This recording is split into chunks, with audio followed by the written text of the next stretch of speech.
Good evening sa ating lahat. Ngayong gabi, gumawa po tayo ng instant ilaw. Ito po yung ginagamit namin simula ng Bagyong Odette, December 16 hanggang ngayon, February 12. Ito po yung ginagamit namin ilaw kasi wala pa po kaming electricity sa amin. Pero sa ibang barangay meron na. Sa aming sitio wala pa kaming electricity. So ito na lang ang ginagamit namin pang ilaw sa gabi. Papakita ko sa inyo kung paano gagawin. Ito yung mga gagamitin ko. Lata ng sardines, kung kahit anong lata. Itong ginagamit ko, lata to ng sardinas. Ito po yung cooking oil. Stick, cotton,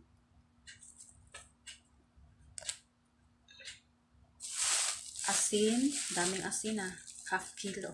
Pero hindi ito mauubos. Siyempre lighter, pangsindi.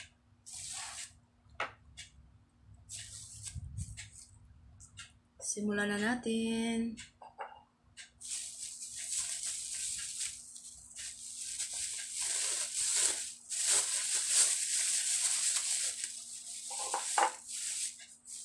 Kung mag-burn out sa inyo guys, pwede kayong gumamit nito. Mas makasave kami dito kaysa kandila. Mas mahal yung kandila.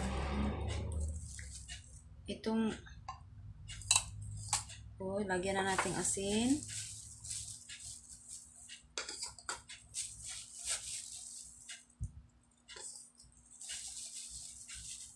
Mas safe pa to kaysa kandila kasi hindi man to matumba. Hindi delikado sa sunog.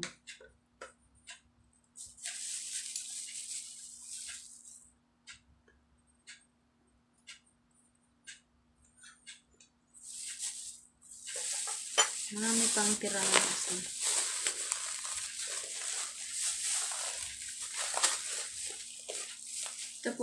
Ito po yung ginagamit namin sa probinsya namin sa San Fernando, Cebu. Kasi hanggang ngayon, wala pa kaming electricity. Ito yung pang-ilaw namin sa gabi.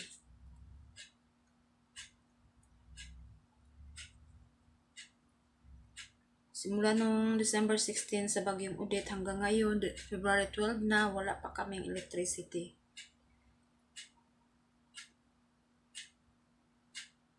Wala pa kaming electricity doon sa probinsya namin. Ito lang gagawin nyo sa cotton.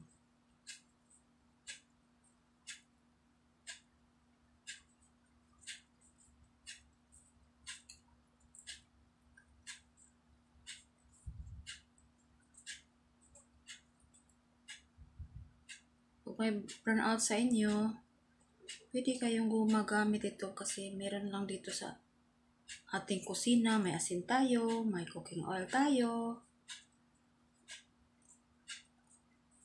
may lighter or posporo.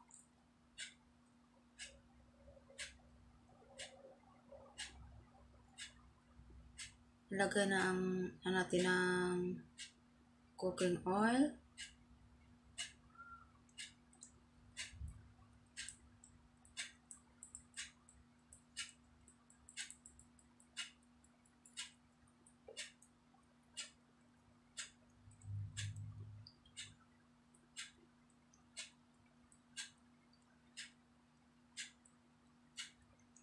Hindi siya naubos.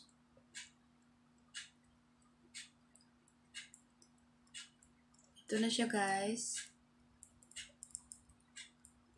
Yung asin at saka cooking oil.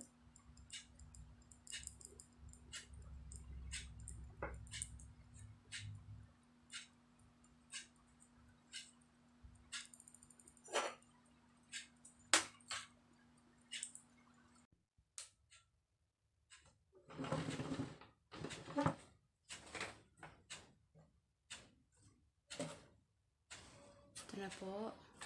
Lagay na natin sa lata na may asin at oil.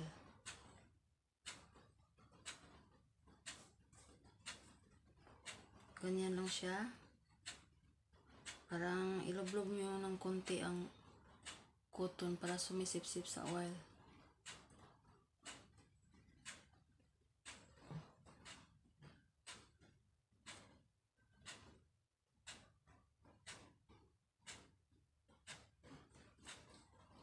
Pag mag-burn out po sa inyo guys, pwede kayong gumagamit nito. Madali lang to kasi mayroon tayong asin sa kusina, mayroon cooking oil, mayroong lighter, mayroon tayong cotton. Madali lang tong gawin.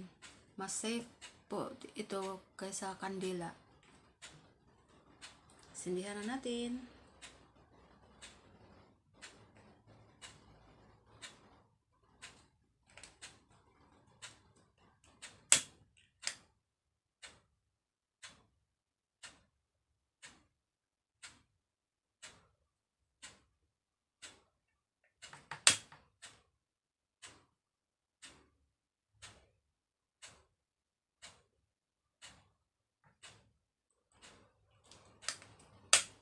Tagal.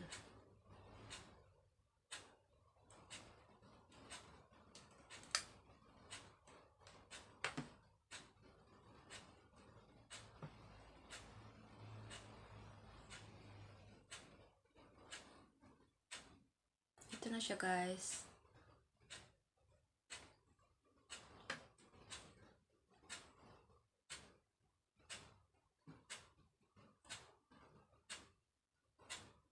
Ito na, may ilaw na tayo.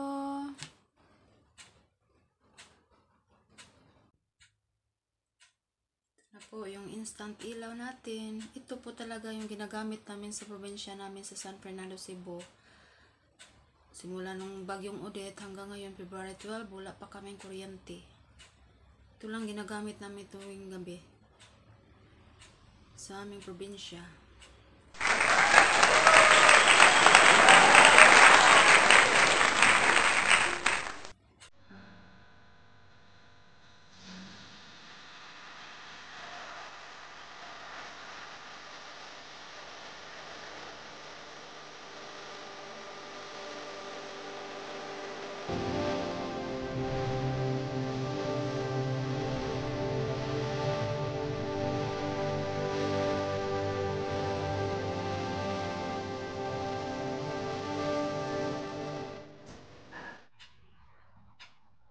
Para makikita nyo.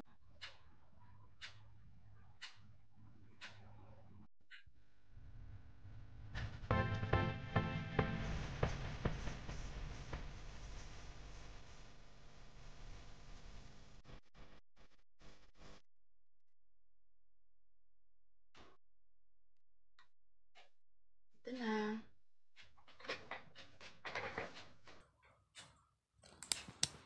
Ang ating instant ilaw.